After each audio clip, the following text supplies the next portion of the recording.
I have no idea if you want to listen to this assembly. None. I haven't asked any of you for your permission to make this video. You haven't signed anything to say that you really want to listen to an assembly this morning. You haven't said to your form tutor that you'd really like to sit and watch a 10-minute video. But I'm assuming that you're okay with it. But why? Why would I make that assumption that you are okay with sitting and listening to me talk for 10 minutes? Today we're going to talk about consent. And you'll be looking at consent in loads more detail in PSHE, with a particular focus on sexual consent.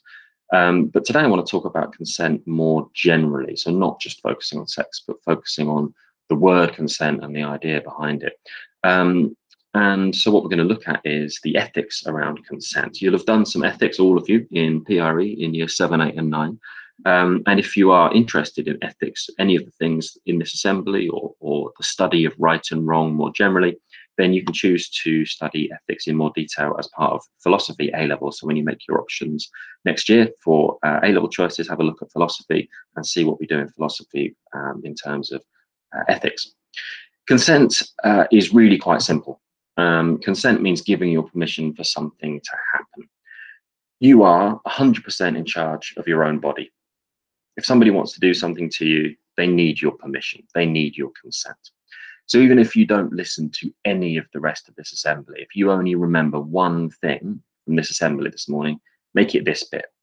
You are in charge of your body. Nobody has the right to do anything to you without your consent. But because this is philosophy, it's a bit more complicated than that. And actually, there's 3 different types of consent that I want to talk about today. So there's explicit consent, there's presumed consent, and there's implied consent. And which one of these is most important depends on the situation that you find yourself in. The first one, explicit consent, is the easiest to explain. Explicit means obvious or detailed, or if something's not hidden from view, it can be said to be explicit. So another part of PSHE that you'll do this year is we look at explicit images and law around explicit images in the UK. So there, explicit means images that don't hide anything. Basically, nude pictures is what we're talking about there. So explicit means something that's not hidden, something that's obvious, something that's out in the open. Explicit consent is when you obviously consent to something. So you say to somebody, yes, I would like this to happen. The most common example in school of explicit consent are consent forms. We send letters home to parents asking for their consent for certain things to happen. This example here is from the trip to Athens that we do for A-level philosophy. So if you do choose philosophy, you'll get to come on holiday to Greece for a few days with us. So the letter goes home, your parents sign it, and we've got an obvious bit of evidence that says they've consented to you doing an activity in school or going on a trip. So this is explicit consent. It's obvious consent that you might give for permission to do something. The other 2 are more complicated. And the second one is in presumed consent. And because it's more complicated, it's best explained with some examples. So imagine you're walking down the street and suddenly somebody falls from a tall building and they land on the floor in front of you, unconscious. You're the only person around. So you get your phone out of your pocket and you think, well, I'm going to call an ambulance and try and help this person out. And then you think to yourself, hang on, I don't have their consent to call an ambulance. How could I do something for this person when they haven't said that's what they want to happen? How could the paramedics act on them and help them without this person's consent? They're unconscious. Should I call an ambulance? What should I do? Now that sounds like a stupid question, and it is a stupid question. You should call an ambulance. You need to help this person. Not calling an ambulance would be doing something wrong. So how is it that the right thing to do here is doing something without consent? Well, that's what presumed consent is. So you make a presumption. So that's an assumption based on a probability. You think probably this person doesn't want to die. In fact, you might think nobody wants to die. So if you think nobody wants to die, you think, well, everybody would want an ambulance. So you can presume consent for an ambulance to be called. But what if they didn't fall off the building? What if they jumped off the building?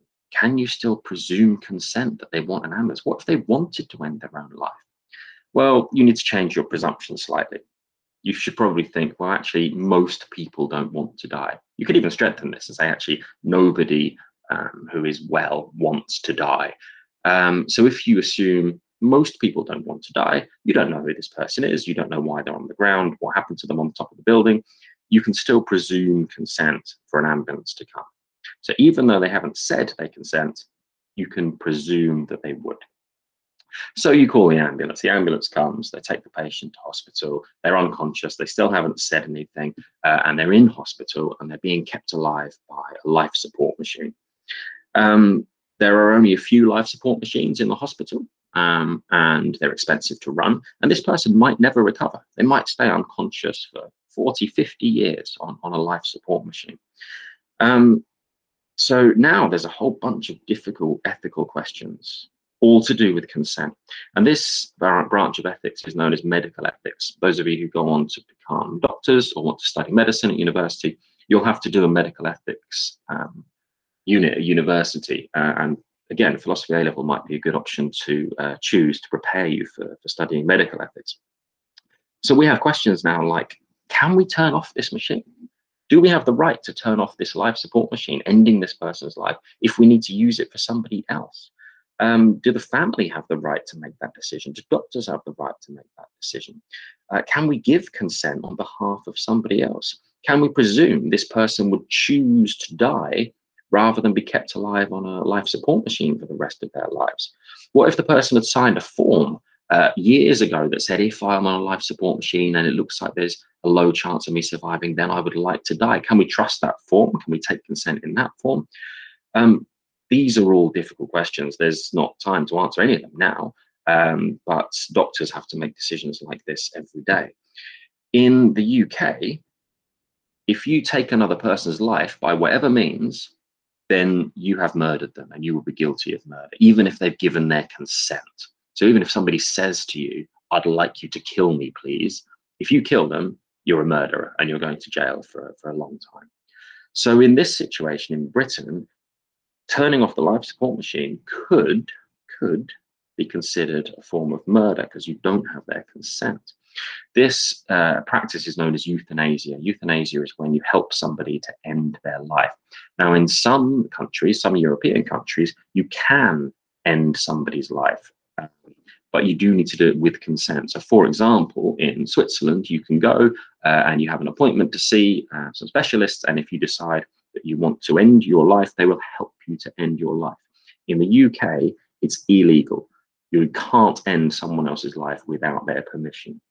But there are debates in the UK at the moment about whether we should change the law around euthanasia. Overall, though, presumed consent is when you say, well, look, anybody in this situation would consent to this thing.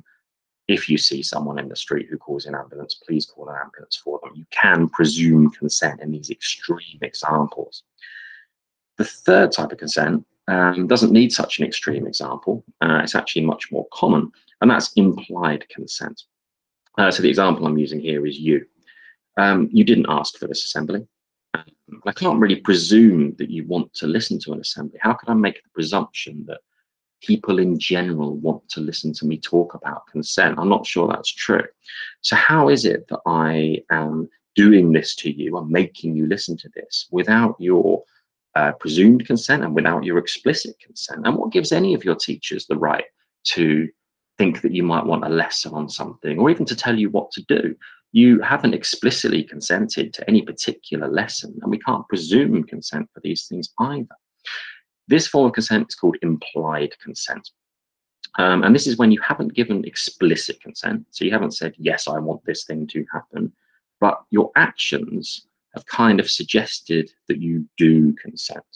So for example, I make you a cup of tea, and I put a cup of tea down in front of you, and then I bring out a plate of biscuits and I put the plate of biscuits next to the cup of tea that I've just given you.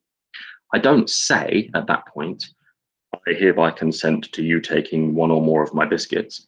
That's just weird. I wouldn't do that. But because I've put the plate there and I've put the biscuits there with a cup of tea, I've sort of implied through my actions that it's okay for you to take a biscuit.